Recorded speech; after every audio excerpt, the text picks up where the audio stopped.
I'm Paul Levinson, and welcome to Light On, Light Through, episode 254, my review of Raised by Wolves 2.6.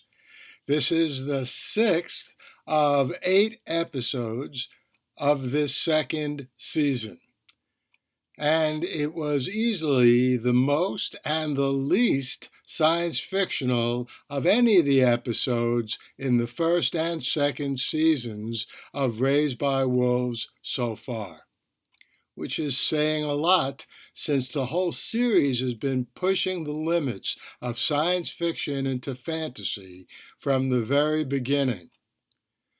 Okay, spoilers ahead. There were 3 major interludes which stretched the boundaries of the story in this episode. 1. First, Sue turns into a tree. Really? Now, the last time I saw a tree have such importance in a science fiction story were the Ents in Lord of the Rings, and that's generally regarded not as science fiction, but fantasy. I will say, however, that science in our off-screen real world here on Earth is uncovering all kinds of sentient-like qualities of trees. There's a great article by Beronda L. Montgomery that goes into some of these details, how trees literally send out signals through their roots to other trees. Anyway, I'll have a link to that article. It's on a very good online site called The Conversation. It was published about a year ago. I'll have a link to that article in the show notes to this episode. So who knows? Maybe what we saw in Raised by Wolves 2.6 with Sue turning into a tree is not too much of a stretch. 2. Next, Tempest's baby is taken from her by that sea humanoid creature. The birthing scene right before that was powerful, incredible, and real. But then, to have that horror show of a creature take the baby from Tempest, well, that in itself was one of the most horror story scenes in this science fiction series. The last time I recall seeing a monster like that was long ago in Creature from the Black Lagoon in 1954.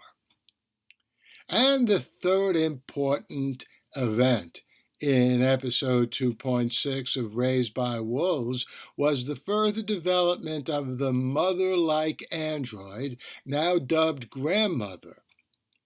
And that was a very, very good step forward in the android anthropology, which is the heart of this series.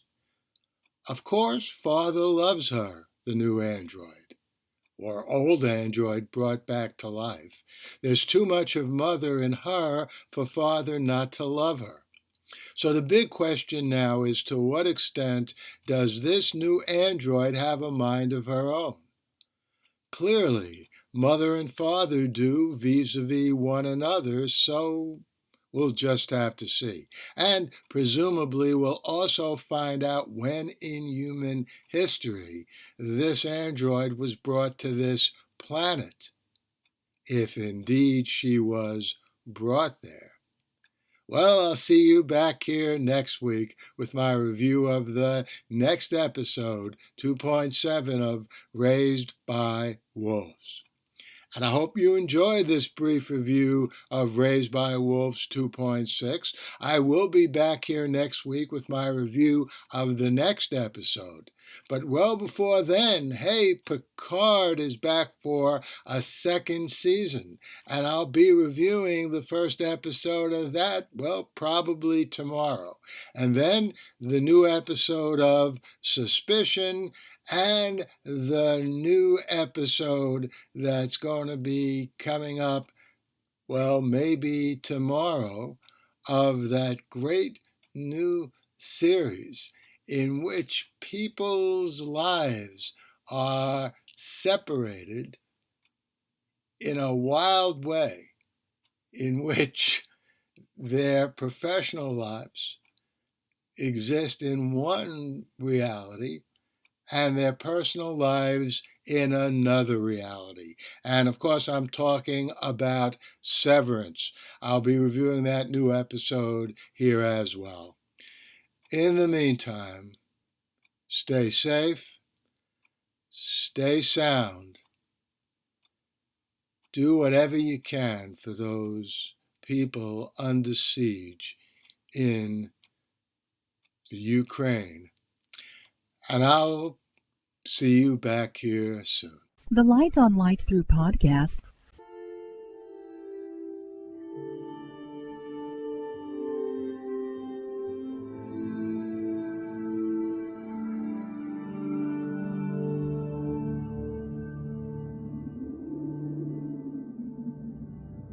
Athens, 2042 AD. She ripped the paper in half, then ripped the halves, then ripped what was left again into bits and pieces of history that could have been. Sierra Waters had read once that, years ago, it was thought that men made love for the thrill, while women made love for the sense of connection it gave them. Curled Up with a Good Book says, Sierra Waters is sexy as hell. You can find out more about The Plot to Save Socrates by Paul Levinson at theplottoSaveSocrates.com.